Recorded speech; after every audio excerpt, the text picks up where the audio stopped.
महंगाई के आंकड़े जारी हो गए हैं।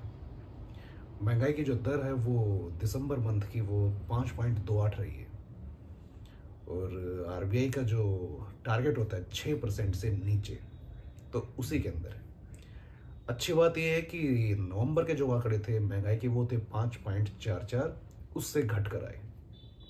तो इसी के साथ बाजार में कयास लगने शुरू हो गए कि अब शायद एमपीसी की जो अगली बैठक है, आरबीआई की जो एमपीसी की मॉनेटरी पॉलिसी कमेटी की जो बैठक है, उसमें ब्याज दर के घटने के अनुमान लगाए जा रहे हैं। तो अगर ब्याज की दरें घटती हैं तो इसका इम्पैक्ट आम आदमी पे क्या पड़ेगा, उनकी ईएमआई की जो किस्तें हैं वो घट सकती हैं और बाजार में इसके इम्पैक्ट अच्छे क्या पड़ते हैं दूसरे, क्योंकि जिन लोगों को एक्सपेंशन करना है, लोन लेना है, अर्थात प्राइवेट सेक्टर, वो पहले तैयार बैठे हैं, बस वो इसी चीज़ का इंतज़ार कर रहे हैं कि किसी तरह से महंगाई के आंकड़े घटे, उन्हें सस्ते में लोन मिले। तो देखिएगा, ये जो अगले महीने 5 से 7 फरवरी के बीच एमपीसी की बैठक होने वाली, जिसमें नए गवर्नर पहली बार इस बैठक में शामिल होंगे और वो फैसले लेंगे, तो इसी के ऊपर क्रिसिल ने अपनी रिपोर्ट जारी की है। क्रिसिल ने अनुमान लगाया है कि अगले महीने ब्याज की दरों में कटौती की जा सकती है और इसके पीछे उन्होंने जो रीज़न बताए गए हैं वो इस तरह से हैं कि अभी जो महंगाई थोड़ी सी ज़्यादा है, उसके पीछे रीज़न है खाद्य पदार्थों के अंदर महंगाई। और क्रिसिल का अनुमान है कि अगले इस साल के अंदर जो महंगाई है वो कम इसलिए हो जाएगी, खाद्य पदार्थों के अंदर अच्छी उत्पादन की उम्मीद है, जिससे खाद्य पदार्थों में महंगाई कम हो जाएगी और ओवरऑल हमारी जो महंगाई है वो घट जाएगी।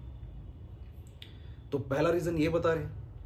दूसरा रीज़न है कि भारतीय अर्थव्यवस्था में सुस्ती नज़र आ रही। भारत सरकार भी चाहती है कि उसकी जो अर्थव्यवस्था है, जीडीपी, वो बढ़े, और जीडीपी बढ़ने के लिए सीधी सी बात है कि वो उम्मीद कर रही है कि आरबीआई रेटों में कटौती करे ताकि सस्ते दर पे लोगों को ब्याज मिले और एक्सपेंशन हो।